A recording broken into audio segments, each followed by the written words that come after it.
자, 웨스트민스터 대요리 문답 13번으로 옵니다. 지난번에 12, 13, 14를 한꺼번에 다루고 15문을 이미 다뤘습니다. 그런데 제가 뒤돌아온 이유는 아무래도 찜찜합니다. 세 문답을 한꺼번에 다루고 나니까 이거 뭐 좀 빠진 것 같아. 그래서 13문으로 돌아왔습니다. 다음번 말씀은 16문으로 갑니다. 조금 정리할까요? 하나님 아버지께서 하신 일, 성부 하나님이 하신 일을 세 가지로 정리합니다. 그 세 가지가 뭐냐면 작정, 창조, 섭리입니다. 여러분 소책자 확인해 주시고요. 이 소책자의 12문을 보시면 작정에 관한 가르침이고, 다음 페이지 15문으로 건너뛰시면 창조에 관한 것이고, 18문으로 가면 섭리에 관한 것입니다. 그 다음 14문을 한번 봐주시면 하나님의 작정을 어떻게 이루시는가, 그 답이 창조와 섭리로 작정을 이룬다, 그렇게 되어 있습니다. 그렇죠? 그래서 이 세 가지가 연결되어 있는 겁니다. 하나님이 하시는 일 크게 세 가지가 뭐냐면 같이 한번 해보십시다. 작정과 창조와 섭리. 가물가물 하시더라도 들으면 그 세 가지구나 라는 것 이제는 이제 마음속에 담으실 수 있게 됩니다. 근데 13문으로 돌아와 보면 천사와 사람에 대해서 하나님은 무엇을 특별히 작정하셨는가 질문하는데, 제가 이것 때문에 뒤로 돌아왔습니다. 천사가 갑자기 나오거든요. 우리가 천사에 대해서 그렇게 친숙하지 않습니다. 그래서 작정에 관해서도 천사에 관해서 13문, 자 다음번에 보게 될 16문으로 이동하시면 하나님께서 천사를 어떻게 지으셨는가, 창조에 관해서도 천사에 대한 질문이 따로 있고요. 19문으로 이동해 보시면 섭리에 관해서도 천사에 관한 질문이 있습니다. 이렇게 작정, 창조, 섭리 때마다 천사를 다루고 있다는 것이 특이해서 오늘 다시 뒤로 돌아온 겁니다. 그러면 천사에 관해서 오늘 다루기를 기대하시는 분들 조금만 기대감을 이렇게 접어주시기 바랍니다. 오늘은 천사를 뺀 작정으로 가겠습니다. 자, 뭐라고 되어 있냐면 천사와 사람에 대해서 하나님은 무엇을 특별히 작정하셨습니까? 질문에 관해서 답이 좀 길죠. 제가 이제 반나가면서 눈으로 따라와 주셨으면 좋겠습니다. 하나님께서는 오로지 그의 사랑으로 인하여 영원 불변한 무엇으로 말미암아?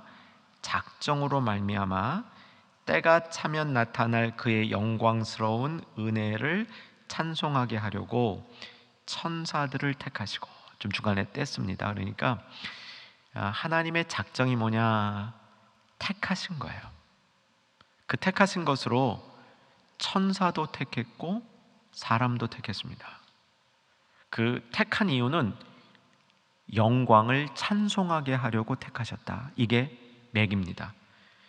여러분 문답집 세 번째 줄에 그의 영광스러운 은혜를 찬송하려고 천사를 택했다 돼 있고요. 밑에서 셋째 줄에 보면 따라서 자기의 공의와 영광을 찬송하게 하려고 사람도 택하고 어떤 사람들은 내버려 두셨다. 이런 게 이 맥이 되는 겁니다. 자, 이제 큰 부분은 되셨죠? 작정에 관한 말씀을 오늘 정리하는데 12문에서 작정의 개관을 이미 했습니다. 그런데 오늘 복습을 좀 해야 될 것 같아요. 안 그러면 금방 날아가 버릴 것 같아서 13문으로 돌아왔습니다. 작정에 관해서 세 가지로 말씀드릴 겁니다. 첫 번째가 제일 중요하고요. 갈수록 좀 덜 중요해지는데 그래도 이게 연결해서 이해해 두시면 그림이 잘 그려집니다. 작정은 선택입니다. 하나님의 선택, 하나님의 뜻을 따라 선택하셨다. 이게 작정의 골격이에요. 첫 번째 골격이 작정은 하나님의 뜻을 따라 선택하신 겁니다. 저와 여러분이 선택을 받았습니까? 아멘 되시는 분 한번 해보세요. 여러분 선택 받으셨습니까? 이 선택이요, 하나님의 선택이 내가 믿음을 갖고 내 믿음을 확인하고 교회 생활을 시작하고 이런 것보다 더 먼저 있었던 겁니다. 언제 선택했다고 되어 있어요? 만세 전에 우리를 선택하셨다, 이렇게 되어 있었죠. 자, 오늘 본문이었던 에베소서 1장 4절, 에베소서 1장 4절 곧 창세전에 그리스도 안에서 우리를 뭐하사? 택하사. 창세전에 우리를 택하사. 이건 이제 우리가 이 구문처럼 외우고 있어야 됩니다. 우리가 언제 택함 받았나? 창세전에 우리를 택하사. 그러니까 우리가 태어나기 전부터 택함을 받은 겁니다. 우리가 태어나기 전, 내가 믿음을 가졌다는 인식을 하기 전부터 택함을 받았다는 겁니다. 하나님의 작정은 우리를 택한 것인데, 자, 여러분 신앙생활 하다가 하나님의 뜻이 뭔지 몰라서 방황하거나 안타까워 본 경험이 있으셔요, 없으셔요? 없으신 분 비정상, 있으신 분 정상이에요. 지금도 그런 과정에 있다? 정상이에요. 어떻게 정상이냐면 지극히 정상입니다. 우리가 하나님의 뜻이 무엇인지를 우리 삶 속에서 찾고 추구할수록 오히려 더 우리는 하나님의 뜻이 뭔가라고 이렇게 고민하고 이렇게 그것을 알고 싶어서 안타까워할 때가 있죠. 그런데 여러분 이때마다 새로운 성경의 확실한 그 지혜와 지식을 가져야 되는데, 성경이 하나님의 뜻은 무엇이냐 나오면 몇 가지 단어로 설명을 해요. 근데 그것의 큰 주제는 뭐냐면 하나님의 뜻은 구원이다. 하나님의 뜻은 구원이다. 여러분 이거 너무 간단하죠? 마치 콜럼버스의 달걀 같아요. 알고 나면 아무것도 아니에요. 근데 알기 전에는 이게 어떻게 할지 모르니까 달걀 어떻게 세우냐? 어떻게 세우냐? 콜럼버스가 달걀 그냥 탁 깨가지고 세웠다는 거 아니에요. 그게 뭐야? 근데 그게 진리야. 그런 거예요. 알고 나면 쉬운데 알기 전에는 잘 몰라지는 거. 우리가 구원을 너무 많이 얘기하잖아요. 근데 구원을 우리가 잘 적용 못하고 살 때가 많아요. 구원의 적용의 핵심 포인트가 이겁니다. 하나님의 뜻은, 하나님의 계획은, 하나님의 선택은 그 목적이 뭐냐? 구원이에요. 구원. 오늘 이 말씀 듣고 귀 쫑긋하신 성도님들 잊지 않기 위한 성령의 역사가 일어나기를 주의 이름으로 축원합니다. 그래서 하나님의 뜻이 뭔가 고민이 될 때 구원, 하나님의 뜻은 구원이다. 하나님의 뜻이 무엇인가 고민될 때 따라오는 현상, 도대체 내가 뭐 하는 사람이지? 정체성이 흔들려요. 하나님의 뜻이 무엇인지를 추구할 때 하나님의 뜻이 잘 안 잡히면 정체성이 흔들려요. 내가 지금 뭐 하고 사는 거야? 내가 누구야? 그것도, 그 문제도 구원이에요. 내가 누구냐? 구원받은 사람이에요. 내가 뭐 해야 되느냐? 하나님이 구원을 이루는 일에 참여해야 돼. 하나님이 나를 기다리셔요. 간단한 원리 같은데 너무 중요한 신앙의 원리입니다. 오늘 이 시간에 이 원리가 우리에게 잘 정돈이 돼야 됩니다. 그래서 하나님이 선택하신 거, 하나님이 작정한 게 뭐냐? 구원을 작정하신 거예요. 감사하죠? 하나님이 우리의 구원을 작정했기 때문에 구약의 선지자들을 보내셨고, 구약의 훌륭한 왕들을 세우시고, 무엇보다도 언약을 맺으신 거예요. 그러다가 그 구원이 점점 더 분명하게 드러나면서 사랑하는 예수 그리스도를 보내신 거죠. 그 안에서 구원이 다 이루어진 것이죠. 이 역사가 성경에 일어나는 가장 중요한 줄기의 그 역사입니다. 하나님은 작정하셨습니다. 뭘 작정하셨냐면 구원을 작정하셨습니다. 그래서 우리를 만세전에 선택했다. 조금 더 잘 믿어질 수 있기를 주 안에서 소망합니다. 두 번째, 하나님의 작정은 구원을 작정하셨는데 이 작정의 가장 중요한 특징은 변하지 않는다는 겁니다. 그래서 1번과 2번을 이제 잘 깨달으시면 작정 문제는 해결이 된 겁니다. 무엇을 작정하셨는가? 구원을 작정하셨고, 이 작정의 가장 중요한 특징은 뭐냐? 변하지 않아요. 그래서 하나님이 구원하시려는 계획은 절대로 안 변합니다. 하나님의 구원을 위해서 우리가 투자한 일들은 절대로 손해보는 일이 없습니다. 망가지는 일도 없고, 그것 때문에 그게 내가 잘못된 것을 추구해서 헛된 것이다라는 그런 그 자리에 나가는 일도 없습니다. 가장 확실한 인생 투자입니다. 거기에 투자 한번 해보셔요. 제가 개런티 해드립니다. 개런티. 구원을 위한 일은 변하지 않아요. 이것이 성경이 계속적으로 반복하는 것이고요. 12문, 앞에서 했던 12문은 결국 그거 얘기하고 있어요. 변하지 않는다. 작정되어진 일은 변하지 않는다. 밑에 한 세 번째 줄부터 보세요. 천사와 사람에 대해서 무엇이든지 일어날 일을 그 다음에 변할 수 없게 영원부터 선정하신 것, 이걸 작정이라고 얘기를 하는 겁니다. 그래서 하나님이 작정한 일은 변하지 않는다. 하나님의 선택은 변하지 않는다. 하나님이 여러분 선택하셨어요? 안 하셨어요? 변해요? 안 변해요? 예, 답은 그냥 나오는 겁니다. 하나님의 뜻은 영원부터 선택돼서 변하지 않기 때문에 나의 선택도 영원한 것을 선택할 수 있는 지혜가 있어야 됩니다. 내가 선택할 때 어떤 걸 선택하냐면 영원한 거, 이 잠시 있다가 없어지는 거 말고 조금 유익한 거 말고 영원한 걸 선택할 수 있는 거, 이것이 우리가 해야 될 바죠. 이거를 선한청지기라고 합니다. 선한청지기는 영원한 걸 아는 사람이죠. 하나님의 뜻을 알고 하나님의 것이라는 것을 알고 하나님이 셈할 때라는 걸 알고 영원한 것을 추구하는 사람이 선한청지기의 삶을 살아가는 사람이 되는 것이죠. 그래서 하나님의 뜻은 변하지 않는다. 이것이 이제 선택과 작정에 대해서 우리가 두 번째 알아야 될 부분입니다. 이제 세 번째 알아야 될 부분으로 넘어가는데, 이거는 이제 목적입니다. 하나님이 우리를 선택한 목적이 뭐냐? 아까 정리했죠.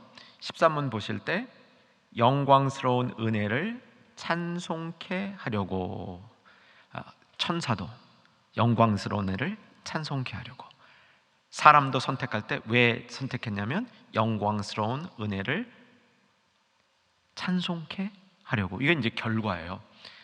자, 다시 한번, 하나님이 우리를 위해서 선택하신 가장 중요한 부분이 뭐를 선택하신? 구원을 선택하신 거예요. 그러면 우리가 구원을 받고 하나님의 선택을 따라 살아가는 우리들이, 구원받은 우리들이 부수적으로 결과적으로 해야 될 일이 뭐라고요?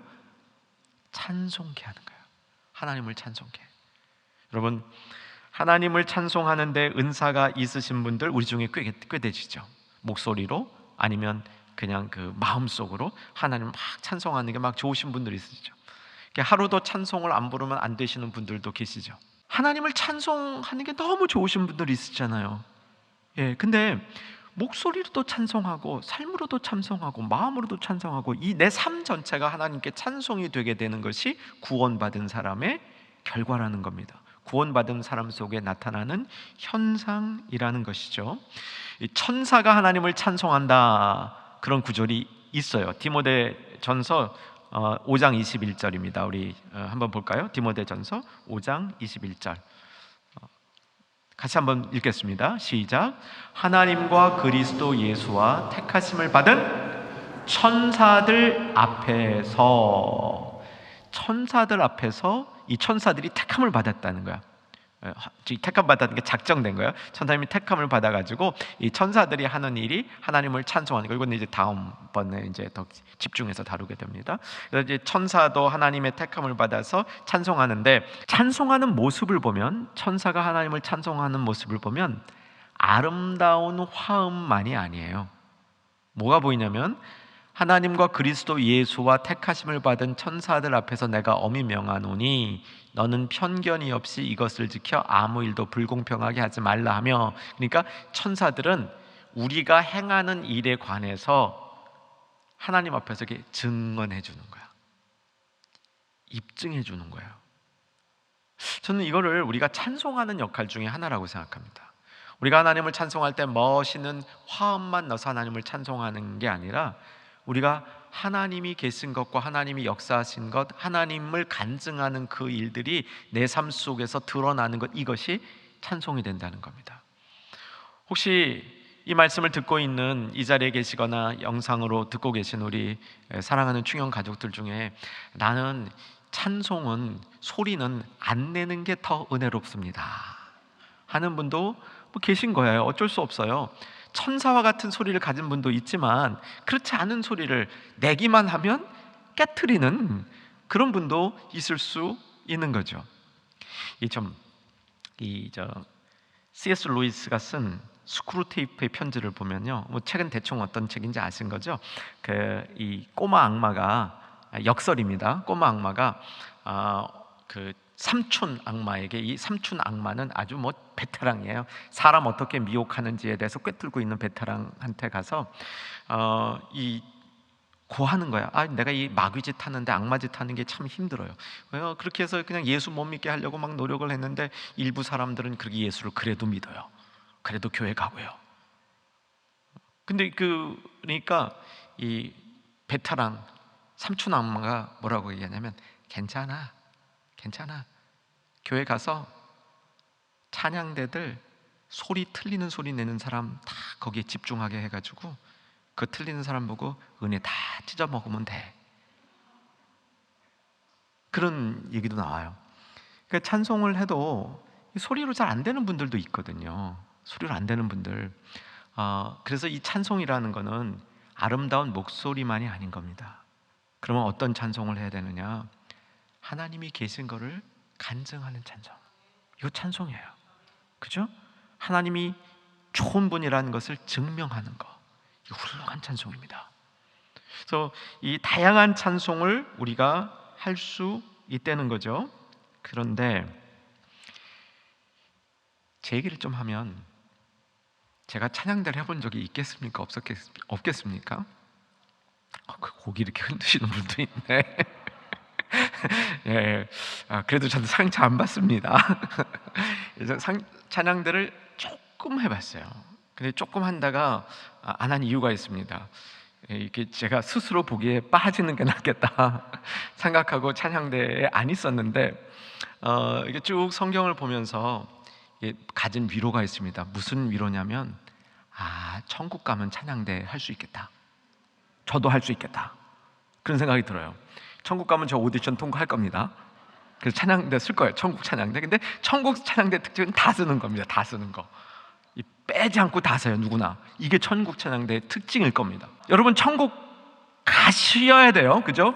그건 제가 철저히 도와드릴 겁니다. 여러분 천국 가시는 거는. 근데 천국 가셔서 보시면 모든 사람이 다 찬양됐을 거예요. 저는 그렇게 믿습니다. 왜냐하면 하나님이 우리를 만드신 이유가 뭐냐면 하나님을 찬송하게 하시오. 하나님의 찬송이 되게 하려 하십니다. 이렇게 되어 있어요. 읽어드릴게요. 이사야서 43장 21절인데, 이 백성은 내가 나를 위해서 지었나니 나를 찬송하게 하려 함이니라 라고 되어 있어요. 그러니까 하나님의 백성은 하나님을 찬송하게 되어 있는 겁니다. 어떤 방법이든 찬송할 수 있게 찬양하게 되어 있는데, 천국 가면 아마 다 이 소리 내서 찬양하게 될 거예요. 이 땅에 있는 동안은 하나님을 찬양하는 방법이 여러 가지 방법이 있다는 겁니다. 가장 중요한 것은 우리의 삶을 통해서, 그리고 내 안의 중심을 통해서 하나님이 찬양되어야 되는 거죠. 이것이 내 안에 그리스도가 확장되어지는 겁니다. 내 안에 그리스도가 존귀하게 되는 겁니다. 그리스도가 내 안에서 존귀하게 되는 거예요. 오늘 이거 처음 교회 오랜만에 나오신 분들은 이거 걸린 거 처음 보시잖아요. 그렇죠? 그리스도가 내 안에 존귀하게 된다는 게 하나님을 내 안에 찬송하게 되는, 내 삶이 하나님을 찬양하게 되므로 그리스도가 존귀하게 되는 모습입니다. 하나님을 찬송하는 이 모습, 본문으로 정한 에베소서 1장 4절에서 6절 보면, 곧 창세전에 그리스도 안에서 우리를 택하사 우리로 사랑 안에서 그 앞에 거룩하고 흠이 없게 하시려고 그 기쁘신 뜻대로 우리를 예정하사 예수 그리스도로 말미암아 자기 아들들이 되게 하셨으니, 이는 그가 사랑하는 자 안에서, 혹시 다음 같이 읽겠습니다. 우리에게 거저 주시는 바 그의 은혜의 영광을 찬송하게 하려는 것이라. 흠이 없게라는 말이 사실은 하나님이 우리를 선택한 모습 중에 빼놓을 수 없는 부분입니다. 하나님 우리를 선택하시고 하나님 앞에 두심으로 흠이 없게 하셔서, 이 말은 한번 깊게 묵상해 볼 필요가 있어요. 하나님이 흠이 없게 해주셨어요. 흠이 왜 없어요? 오늘 하루만 돌아봐도 흠투성인데, 저같이 아침 일찍부터 시작해서 오늘 강단에서 말씀 준비하고 이 말씀 전하느라고 대부분의 시간을 보낸 비교적 거룩한 삶을 산 사람도 오늘 밤에 집에 돌아가서 생각해보면 흠이 또 있어. 이게 인간입니다. 그런데 흠이 없게 되는 것은 하나님 앞에 설 때 하나님이 우리에게 특별한 은혜를 부어주시는 거예요. 낮에 설명한 것처럼 거룩하게 하는 은혜를 베풀어 주시는 거예요. 흠을 덮어주시는 거예요. 흠을 지워주시는 겁니다. 이 모든 힘들이 하나님이 택하시고 예정하셔서 우리를 이끌어 주시는 그 은혜에 근거하고 있다는 겁니다. 이제 말씀을 정리합니다. 오늘 본문에 나오는 이제 괄호안을 좀 봐주십시오. 괄호안을 봐주시면 하나님의 작정에 의해서 신비한 도모가 있는데 그것에 의하여 하나님께서 기쁘신 대로 은총을 주기도 하시고 거두기도 하시는 괄호 닫고 이렇게 되어 있습니다. 이 부분을 마지막으로 이제 정리하고 마치려 합니다. 하나님이 우리를 이제 작정해 주셨는데 하나님이 우리를 작정하신 것 중에 은총을 주시기도 하시고 은총을 거두기도 하신다 이렇게 되어 있습니다. 이 말은 정리가 필요합니다. 우선 하나님이 우리에게 은총을 주시기도 하시고 거두시기도 하신다는 사실을 기억하십시다. 그래서 하나님 은총을 거두지 마시옵소서, 이것이 우리의 기도가 되어야 됩니다. 하나님 앞에 아뢰야 돼요. 하나님의 은총을 거두어 가시면 제가 아무것도 아닙니다. 하나님의 은총이 나에게 계속 있기를 소망합니다. 이 사실을 우리가 구해야 된다는 것을 알아야 됩니다. 오늘 이 마음에도 이 말씀도 우리 누군가에게 굉장히 중요한 말씀으로 다가갈 겁니다. 그 말씀이 중요한 분들은 꼭 붙으시기를 주 안에서 소망합니다. 하나님 은총을 거두지 마시옵소서. 근데 이걸 두 가지로 보셔야 됩니다. 이미 구원을 받은 저와 여러분, 내가 구원을 받았다고 확신하는 사람들에게 은총을 거두어 간다는 말은 구원을 뺏는다는 뜻이 아니란 사실입니다. 구원을 받은 사람에게 은총을 거두어 간다는 말은 훈련시키는 거예요. 교만하고 높아지고 태만하고 나태해졌을 때, 낙심하고 있을 때 하나님께서 은총을 살짝 거두어 가는 거예요. 그래서 은총이 없는 삶이 무엇인지를 깨닫게 하고 하나님 앞으로 돌이키는 수단으로 은총을 거둔다, 이렇게 이해하셔야 됩니다. 그래서 하나님, 제가 하나님의 은총 아래 있기를 소망합니다 라고 하시는 분들에게 바로 내가 원하는 특별한 일들이 일어난다, 이렇게 제가 보장은 못 해드려요. 그런데 하나님의 은총이 다시 우리에게 부어질 수 있는, 그것을 내가 경험할 수 있는 시간은 늦추지 않고 온다는 사실을 확실히 선포해 줍니다. 그래서 우리는 은총 아래 머무는 것은 구원을 받은 사람도 필요한 겁니다. 구원을 받은 사람에게 은총을 거두는 건 잠시 거두는 거예요. 은총을 주시기 위해서 거두는 겁니다. 그런데 끝까지 은총을 거부하는, 끝까지 믿음을 거부하는 사람들이 있단 말이에요. 안타깝지만 있어요. 이게 지금 작정의 원리에서 나오는 거예요. 어떤 사람들은 끝까지 하나님을 거부하고 하나님을 안 받아들이는, 이때 거두어지는 은총은 영원한 겁니다. 안타깝지만 하나님의 작정이기 때문에 인간은 어쩔 수 없는 겁니다.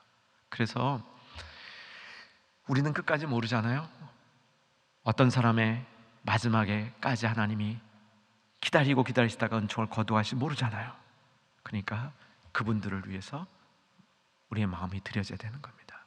하나님, 은총을 거두지 마시고 그들에게 은총이 베풀어질 수 있는 하나님의 때가 오게 해주시옵소서. 우리는 끝까지 그것을 위해서 마음 쓰고 하나님 앞에 매달려야 되는 겁니다. 나의 은총을 거두지 마시옵소서.